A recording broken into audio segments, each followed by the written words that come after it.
มีแบบสำรวจออกมานะครับเขาบอกว่าคน 80% เนี่ยในอนาคตเศรษฐกิจเราเนี่ยจะถูก drive ผลักดันด้วยความ creative ของคนแต่พอไปถามแล้วเนี่ยปรากฏว่ามีคนเพียงแค่ 25% เองที่มองว่าตัวเองมีความคิดสร้างสรรค์นะฮะหนังสือก็ raise question ขึ้นมาว่าเป็นเพราะระบบการศึกษาหรือเปล่า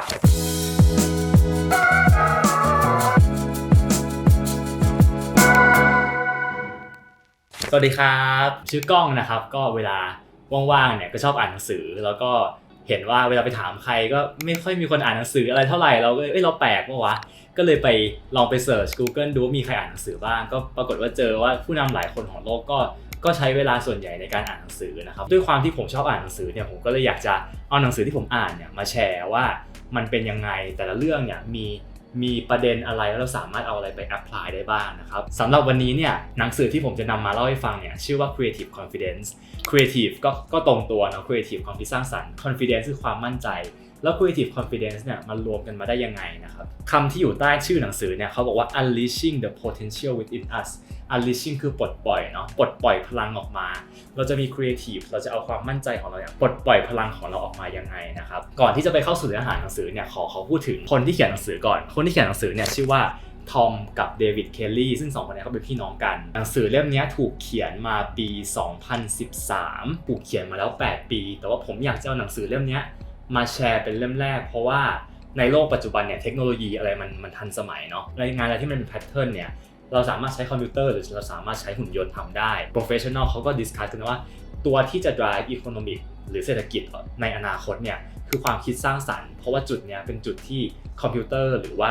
หุ่นยนต์ต่างๆทำไม่ได้นะครับซึ่งคนเขียนเนี่ยเป็นคนสร้างบริษัทที่ชื่อว่า IDEO ขึ้นมาซึ่งบริษัทเนี้ยธีมมันก็คือว่า Global Design Economy เป้าหมายเขาคือ Creative Positive Impact เขาอยากจะสร้างความสร้างสรรค์ต่างๆให้กับโลกนะครับคนเขียนเนี่ยคือทอมกับเดวิดใช่ไหมเขาเป็นพี่น้องกันทอมจะเป็นสายอาร์ตเดวิดจะเป็นสาย traditional หน่อยเขาจะเรียนสาย finance มาทำเกี่ยวกับธุรกิจไปดีลงานอะไรต่างๆทีนี้เนี่ยมีอยู่มาวันหนึ่งปี 2007 เดวิดพบว่าตัวเองเนี่ยเป็นมะเร็งตอนนั้นเนี่ยทอมเขาประชุมอยู่ที่บราซิลประชุมอยู่กับ CEO ประมาณ 2,000 คนพอเขาได้ข่าวปุ๊บเขาก็ออกจากงานประชุมนั้นเลยแล้วก็บินมาหาพี่ชายมาตกลงกันว่าถ้าเดวิดหายจากโรคมะเร็งเนี่ยเขาจะทำ2 อย่างด้วยกัน2 อย่างนั้นก็คืออย่างแรกเขาจะไปเที่ยวรอบโลกด้วยกันเพราะว่านี่คือสิ่งที่เขาอยากทำมาตั้งแต่เด็กแล้วแต่ว่าเขาไม่มีโอกาสนะครับเรื่องที่2เนี่ยน่าสนใจมากเขาบอกว่าเขาอยากจะทำงานอะไรสักอย่างด้วยกันที่เขามีแพชชั่นร่วมกันแล้วเขาอยากจะแชร์สิ่งนี้ไปให้โลกรู้นะครับซึ่งอันเนี้ยก็เลยกลายเป็นที่มาของหนังสือ Creative Confidence ธีมของหนังสือ Creative Confidence เนี่ยมันคือเรื่องของ Design Thinking หนังสือเนี่ยเขาก็จะบอกว่า Creative กับศิลปะคนละเรื่องนะเว้ยแล้ว Creative เนี่ยก็ไม่ใช่สิ่งที่แบบเป็นกรรมพันธุ์เป็นพันธุกรรมเราคน Creative ไม่ได้เกิดมาแล้ว Creative เลยหนังสือ Creative Confidence เนี่ยเชื่อว่าเรามีความสามารถที่จะเปลี่ยนแปลงและพัฒนาสิ่งรอบๆตัวเราได้นะครับจากการมีแบบสำรวจออกมานะครับเขาบอกว่าคน 80% เนี่ยในอนาคตเศรษฐกิจเราเนี่ยจะถูก drive จะถูกผลักดันด้วยความ creative ของคนแต่พอไปถามแล้วเนี่ยปรากฏว่ามีคนเพียงแค่ 25% เองที่มองว่าตัวเองมีความคิดสร้างสรรค์นะฮะหนังสือก็ discuss ว่า raise question ขึ้นมาว่าเป็นเพราะระบบการศึกษาหรือเปล่าก็ถ้าใครสนใจนะครับก็สามารถไปดู TED Talk ได้นะครับ TED Talk นี้นะครับก็ชื่อว่า Do School Kill the Creativity นะครับถ้าใครสนใจก็ลองไปดูได้นะครับบทนำของหนังสือเนี่ยเขาบอกว่าสิ่งที่เป็น barrier เป็นตัวกีดกั้นไม่ให้คนมีความคิดสร้างสรรค์เนี่ยเพราะว่าความกลัวว่าจะล้มเหลวหรือเปล่าแต่ถ้าเราทำลายกำแพงนี้ออกไปได้เนี่ยเราคิดว่าทุกอย่างเนี่ยมันคือความผิดพลาดมันคือการเรียนรู้นี่หรือเปล่าที่เป็นตัว drive เศรษฐกิจ drive innovation ต่างๆในโลกในอนาคตนะครับในหนังสือเล่มนี้นะครับมี8 บทแต่ละบทโอ้โหชื่อบทคือ1 พยางค์แต่ละบทก็คือว่า flip dare spark lead seek team move and next นะครับเราไปดูกันเลยว่าแต่ละบทเขาพูดถึงอะไรบ้างบทแรกนะครับ flipเขาก็มีคำใต้ว่า from design thinking to creative confidence เนาะ flip ก็คือพลิกใช่ไหมเราพลิกอะไรหนังสือก็บอกว่าไอเดียหลักคือ flip the way you think เราคิดเรื่องอะไรเนี่ยเราคิดแบบนี้ใช่ไหมลองเปลี่ยนวิธีคิดดูไหมตัวอย่างหนังสือในหนังสือที่ผมชอบมากเลยคือเมื่อประมาณ10 ปีที่แล้วเนาะมันมี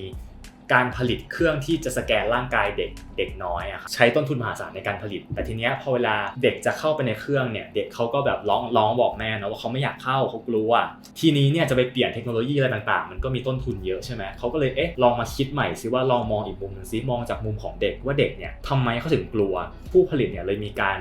ดีไซน์เครื่องสแกนเนี้ยใหม่ให้เหมือน เด็กกำลังเข้าไปอุโมงค์แล้วเป็นไปประจนภัยอะไรต่างๆนะครับเนี่ยแหละครับคือไอเดียของ Flip คือการเปลี่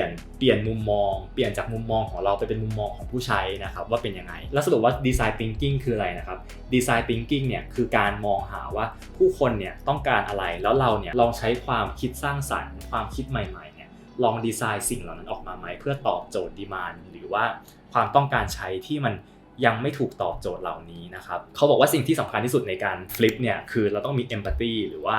ความเห็นอกเห็นใจแล้วต้องเข้าใจว่า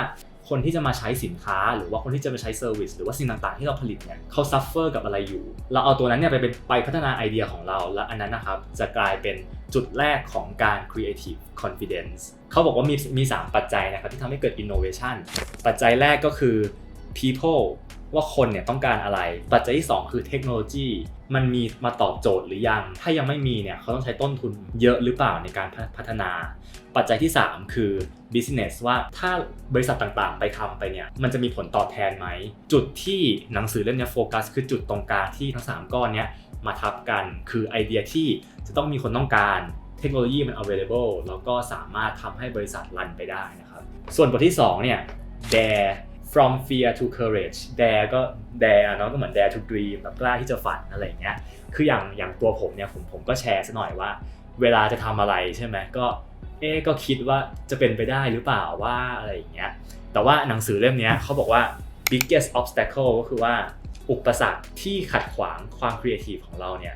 มีอยู่ประมาณ3อย่างอันแรกก็คือว่าเรากลัวว่าเราจะถูกจัดยังไงว่าคนอื่นเขาจะวิจารณ์ยังไงปัจจัยที่2เนี่ยคือความกลัวว่าถ้าเราทำไปแล้วเนี่ยอนาคตเราจะเจอปัญหาอะไรก็ไม่รู้ใช่ไหมส่วนปัจจัยที่3เนี่ยคือเราไม่รู้ว่าเราจะเริ่มต้นยังไงเราแค่รู้สึกว่าอันนั้นคือ goal ของเราแต่เราไม่รู้จะเริ่มยังไงอันนี้เป็นความกลัว3อย่างที่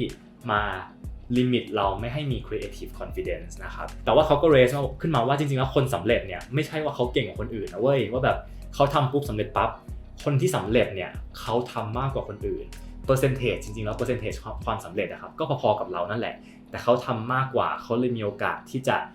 เจอความสำเร็จมากกว่าคำพูดเนี่ยทำให้ผมนึกถึงคนหนึ่งคือโทมัสอันวาเอดิสันซึ่งเขาเป็นคนผลิตแสงไฟต่างๆใช่ไหมครับเขาพยายามเป็นพันครั้งหมื่นครั้งเลยกว่าเขาจะสามารถพัฒนาไฟออกมาได้แล้วไฟที่เขาพัฒนาเนี่ยเราก็ใช้มาจนถึงทุกวันนี้สิ่งนี้นะครับเป็นสิ่งที่หนังสือบทนี้พูดก็คือ dare to fail กล้าที่จะล้มเหลวนะครับผมก็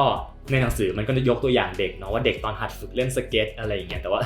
เด็กๆเราก็ไม่เคยเล่นสเก็ตก็ถือว่าเหมือนปั่นจักรยานแล้วกันว่าตอนเด็กๆเนี่ยผมก็ฝึกปั่นจักรยานแล้วมันก็ล้มพอล้มเสร็จผมก็เห็นพี่ข้างๆเขาปั่นได้ผมก็เลยลุกขึ้นมาแล้วก็ปั่นต่อทั้งนั้นที่แบบขาเป็นแผลอะไรอย่างเงี้ยเขาก็พูดขึ้นมาว่าให้จินตนาการว่าเราเป็นเด็กพอเราเฟลกับเรื่องอะไรเนี่ยเราก็ลุกขึ้นมาทำต่อแล้วมันมี comparison คือเรามีเพื่อนคนอื่นๆที่เขาประสบความสำเร็จอะแต่ว่านั่นไม่ใช่จุดที่เราควรจะโฟกัสหรือเปล่าเราควรจะมาโฟกัสที่ตัวเองนะครับมันมี quotation อันนึงของบทนี้ที่ผมชอบมากมาจากเดวิดเคลลี่ซึ่งเป็นหนึ่งในผู้เขียนนะครับเดวิดเคลลี่คือคนที่ป่วยเป็นมะเร็งนั่นเองเขาบอกว่า failure sucks but instructก็คือ failure เนี่ยโอ้โหมันแบบมันซักมากมันแย่มากแต่ว่ามันเป็นตัวที่ instruct มันเป็นตัวที่สร้างความสำเร็จต่างๆให้กับบุคคลต่างๆในเชิงธุรกิจนะครับบทที่3เนี่ยชื่อว่า Spark เขาบอกว่าธีมมันคือ from blank page to insight ก่อนที่จะไปเข้าเรื่องแนวคิดเนี่ยผมขอยกตัวอย่างที่หนังสือเขาพูดมาก่อนเขาบอกว่าเมื่อประมาณเกือบ10 ปีที่แล้วเนาะมีเพื่อนของเขาเนี่ยไปญี่ปุ่นแล้วเขาก็เห็นว่าคนที่ญี่ปุ่นเนี่ยทำไมเขาใส่รองเท้าคนละสีวะเขาก็เลยไปถามว่ามันมีขายรองเท้า2 สีหรอเขาบอกว่าไม่ใช่คือเขาก็ซื้อคู่หนึ่งที่เป็นสีนี้แล้วก็อีกคู่หนึ่งที่เป็นอีกสีนึงอะไรอย่างเงี้ยฮะเขาก็เลยเอามาใส่อย่างละข้างทีนี้เนี่ยคนนี้ก็เลยเห็นว่าอันนี้เป็นโอกาสหรือเปล่าเขาก็เลยลองมาทำดูปรากฏว่าเวิร์กอันนี้นะครับก็เลยกลายเป็นคอนเซปต์ของชื่อบทนี้ก็คือ creative spark ก็เหมือน spark นะมันก็เหมือนแบบเราไปเห็นอะไรแล้วเราได้ไอเดียแล้วก็ต้องทำ research ต่อว่าอันนี้มันเป็นไปได้หรือเปล่าคนทำเพราะอะไรแล้วมันยังขาดอะไรอยู่นะครับนี่แหละครับเลยเป็นที่มาของชื่อบทที่ธีมของบทนี้ที่บอกว่า from blank page to insight นะฮะเขาก็มีสเต็ปบอกมากมายนะครับแต่ว่าสเต็ปนึงที่ผมคิดว่ารู้สึกว่ามันทัชมากๆเราสามารถ apply ได้เนี่ยเขาแนะนำให้เรา think like a traveler คือจินตนาการนะครับว่าเราไปเที่ยวต่างประเทศเนี่ยแค่เห็นบ้านคนยุโรปหรือว่าบ้านคนจีนอะไรเงี้ยเราก็แบบสนใจแล้วใช่ไหมเพราะว่ามันเป็นสิ่งที่เราไม่เคยเห็นเลยเขาบอกว่าลองใช้ feeling เนี้ยมา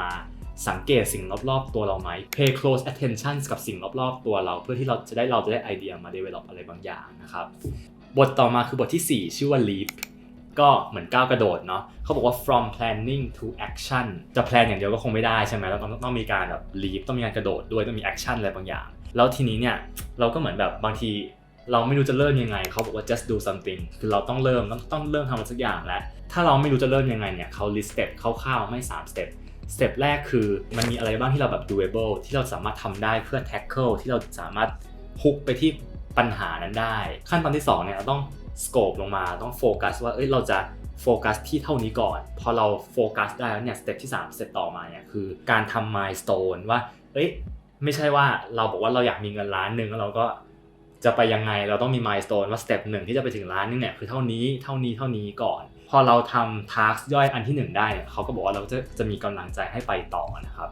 หรือไม่ว่าถ้าเราสมมุติว่าแพลนที่เราทำผิดมาเนี่ยเราได้ครึ่งทางแล้วเราก็จะสามารถ adjust ได้ง่ายกว่าการที่เราไม่มีหนทางอะไรให้ตัวเองเลยนะครับแล้ว quotation อีกแล้วที่ผมชอบมากซึ่ง quotation นี้ไม่ได้มาจากคนนะแต่ว่ามาจากหนังเรื่อง Star Wars คำพูดนี้ก็คือคำพูดของโยดานะครับ do or do not there is no try จะทำก็ทำจะไม่ทำไม่ต้องทำไม่ใช่มาพยายามแล้วก็จะเอาหรือไม่เอากันแน่วะตัดสินใจมาเลยว่าจะทำหรือไม่ทำครับบทที่5นะครับชื่อว่าบท seek เขาเริ่มบทมาด้วยกันว่าเป็นภาพตาช่าง2แขนนะอันนึงเป็นหัวใจอีกอันนึงเป็นเงินนะเราจะเอาสิ่งที่เราอยากทำหรือว่าเราจะเอาสิ่งที่มันเป็นเงินดีวะอะไรเงี้ยจากมุมมองของเดวิดนะครับคนที่เป็นมะเร็งเนี่ยเขาบอกว่าถ้าเขาจะต้องเลือกระหว่างสิ่งที่เขาชอบกับเงินเนี่ยเขาขอเลือกทำสิ่งที่เขาชอบดีกว่าเพราะมันให้ passion มันมี driven energy ให้เขามากกว่านะครับผมมองว่าเขา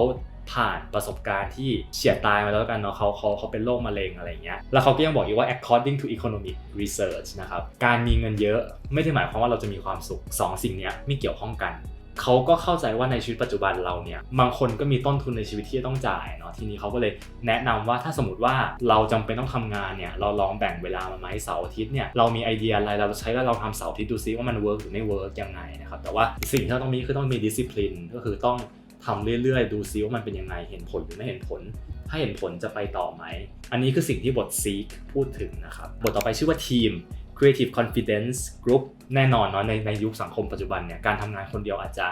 ะเป็นไปได้แต่ว่าส่วนมากก็ทำงานกันเป็นกลุ่มเมื่อเรามี Creative Confidence แล้วเนี่ยเราจะแชร์ไปให้เพื่อนๆได้ยังไงเขาเลยยกตัวอย่างเกี่ยวกับคาราโอเกะเขาตั้งชื่อว่าคาราโอเกะ Confidence มันเหมือนเวลาที่เราแบบไปคาราโอเกะใช่ไหมเราร้องเพลงแล้วเพื่อนเราไม่กล้าร้องจะทำยังไงดีแต่พอเขาร้องปุ๊บแล้วเพื่อนก็เชียร์กันไปตามเขาอะไรเงี้ยไม่ว่าเขาจะร้องเพราะหรือไม่เพราะก็ตามเนี่ยเขาก็จะมีพลังใจในการร้องเพลงต่อให้จบใช่ไหมฮะเขาบอกว่าอันนี้แหละคือเป็นสิ่งที่เป็นปัจจัยสำคัญในการ drive creative confidence ของทีมนะครับพอในการทำงานจริงเนี่ยมันก็จะมี level ใช่ไหมว่าคนนี้เป็นบอสนะคนนี้เป็นลูกน้องอะไรเงี้ยเขาแนะนำให้ควรจะทำลายกำแพงตรงนี้ออกไปก่อนหนังสือเขาบอกว่าไม่ใช่ว่าเราจะมา judge ว่าความคิดคุณผิดนะแต่มันคือการ discussion กันมากกว่าว่าเราโยนไอเดียไปเขาโยนไอเดียกลับมาเห็นด้วยไม่เห็นด้วยยังไงแล้วบอกเหตุผลเขาไปนะครับบทต่อไปบทที่7 move creative confidence to go นะครับไม่รู้ว่าทุกคนเคยเจอ research หรือว่าบทความแบบนี้หรือเปล่าที่บอกว่าเวลาที่เราจะสร้างนิสัยใหม่ๆเนี่ยมันใช้เวลา3 สัปดาห์เช่นเราเป็นคนนอนดึกตื่นสายแล้วเราอยากตื่นเช้าเราก็ต้องฝืนตัวเองให้ตื่นเช้าให้ได้3 สัปดาห์แล้วมันจะกลายเป็นลักษณะนิสัยใหม่ของเรานะครับเขาก็พูดถึงแบบฝึกหัดต่างๆทั้งในแนว individual หรือส่วนบุคคลหรือว่าในส่วนทีมเพื่อที่จะพัฒนา creative confidence ขึ้นมาได้นะครับส่วนบทสุดท้ายชื่อบทว่า next ไม่มีอะไรมากเขาก็บอกว่า go อ่านจบแล้วก็ go just do it ก็คือไปทำซะแบบวางหนังสือแล้วไปทำซะสิ่งที่เขาจะสื่อคือว่าถึงแม้ว่าเราจะมีไอเดียอะไรต่างๆเนี่ยเราจะมี process เราจะมีความคิดเราจะมีทีมแต่ถ้าเราไม่ go เราไม่ไปทำเนี่ย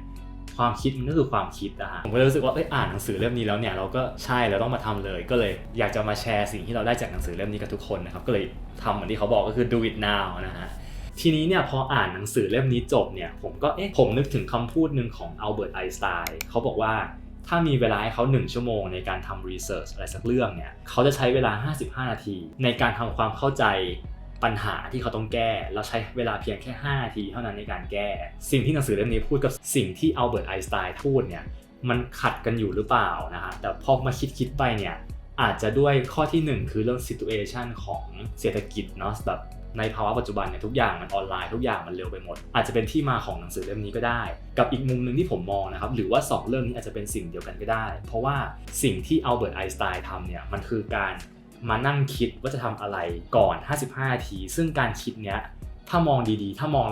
เรา step out ออกมาเราก็มองมันก็คือการทำเรียบร้อยแล้วอันนี้คือสิ่งที่ผมคิดนะครับว่าสิ่งที่อัลเบิร์ตไอน์สไตน์พูดกับสิ่งที่หนังสือ Creative Confidence พูดเนี่ยมันเป็นแบบนี้ใครมีความเห็นหรือว่ามีความเห็นต่างหรือว่าเห็นอื่นๆอย่างไรเนี่ยก็สามารถคอมเมนต์บอกกันได้นะครับในหนังสือเล่มนี้นะครับผมรู้สึกว่าสิ่งที่มันทัชผมมากเนี่ยมันมี2ไอเดียหลักๆคือเรื่องแรกคือเรื่อง empathy เพราะว่าเวลาเราทำอะไรเนี่ยหรือว่าเรากำลัง develop product อะไรอยู่สักอย่างเนี่ยหนังสือเล่มนี้แนะนำให้เรามี empathy หรือว่าเรานึกถึงคนใช้ว่าเขาทำไมถึงต้องการสิ่งนี้ตอนนี้เขามีปัญหาอะไรอยู่นะฮะเรื่องที่2คือ do it now ไม่ใช่ว่าเราคิดไปแล้วมันไม่เกิดอะไรขึ้นเราต้องทำอะไรบางอย่างก่อนแล้วค่อยๆ develop มันไปเรื่อยๆอันนี้ถึงมันจะเกิด action ขึ้นมานะครับสำหรับหนังสือเล่มแรกที่ผมมาแชร์วันนี้นะครับก็ประมาณนี้นะครับ Creative Confidence ถ้าใครมีหนังสือเล่มไหนอยากจะมาให้ผมรีวิวก็สามารถบอกกันได้นะครับเล่มต่อไปจะเป็นอะไรนั้นก็รอติดตามไปได้เลยนะครับผมสำหรับวันนี้ก็ประมาณนี้แล้วกันนะครับสวัสดีครับ